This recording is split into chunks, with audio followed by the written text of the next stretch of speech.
সাধুর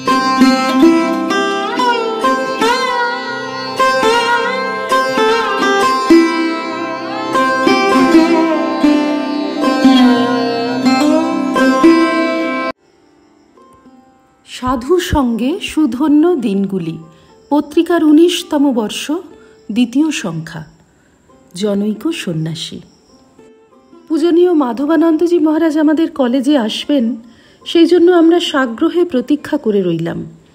অধ্যক্ষ মহাশয়ের সহায়তায় আমরা একটি মানপত্র রচনা করে পাঠের মহড়া দিতে লাগলাম। সুন্দর কাগজে মানপত্রটি সুন্দর হস্তাক্ষরে লেখার দায়িত্ব পড়ল আমার ওপর।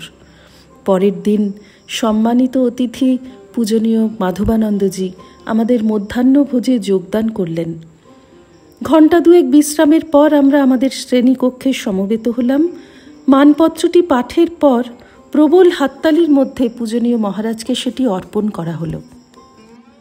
উত্তরে তিনি বেদান্ত কলেজকে সংক্ষিপ্ত ধন্যবাদ জানিয়ে এই বলে আমাদের উদ্দীপিত করলেন যে আমরা এখানে শাস্ত্রপাঠ আর শ্রীরামকৃষ্ণ বিবেকানন্দের জীবনচরিত ও ভাবধারার সঙ্গে পরিচিত হবার যে সুযোগ পেয়েছি তা যথোপযুক্তভাবে কাজে লাগিয়ে ত্যাগ ও সেবার আদর্শ যেন গ্রহণ করতে পারি।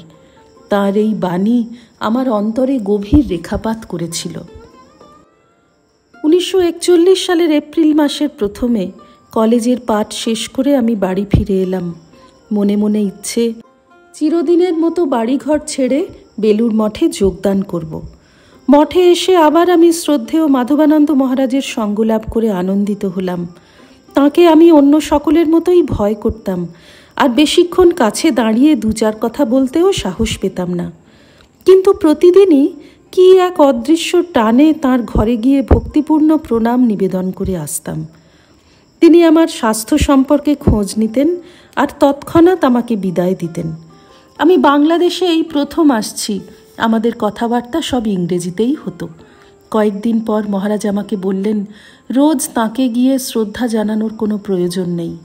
তৎসত্ত্বেও আমি যথারীতি তাঁকে প্রণাম করতে গেলে তিনি একদিন আমাকে জিজ্ঞাসা করলেন যে স্বামী বিবেকানন্দের শিষ্য এবং মঠের সহাধ্যক্ষ শ্রদ্ধেয় কেদার বাবা অর্থাৎ স্বামী অচলানন্দকে আমি শ্রদ্ধা জানাতে গিয়েছিলাম কিনা। তিনি তখন মঠেই থাকতেন। আমি সেখানে যাইনি শুনে মাধবানন্দজি আমাকে মাঝে মাঝে সেখানে গিয়ে তাঁর কাছে আধ্যাত্মিক উপদেশ শুনে আসতে বললেন, যা আমার নিজের উন্নতির জন্য প্রয়োজন।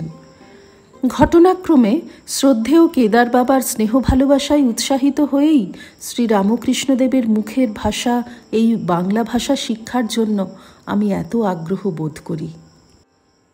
আচার্য শঙ্করের ভাষ্যসহ বৃহদারণ্যক উপনিষদ পূজনীয় মাধবানন্দজি মহারাজ ইংরেজিতে অনুবাদ করেছিলেন। একদিন আমি তাঁর কাছে বইটি পড়ার জন্য চাই। শ্রদ্ধেয় মহারাজ তক্ষুনি বইটি আমাকে দিলেন। পড়া হয়ে যাওয়ার পর আমি আর সেটা ফেরত দিয়ে আসিনি।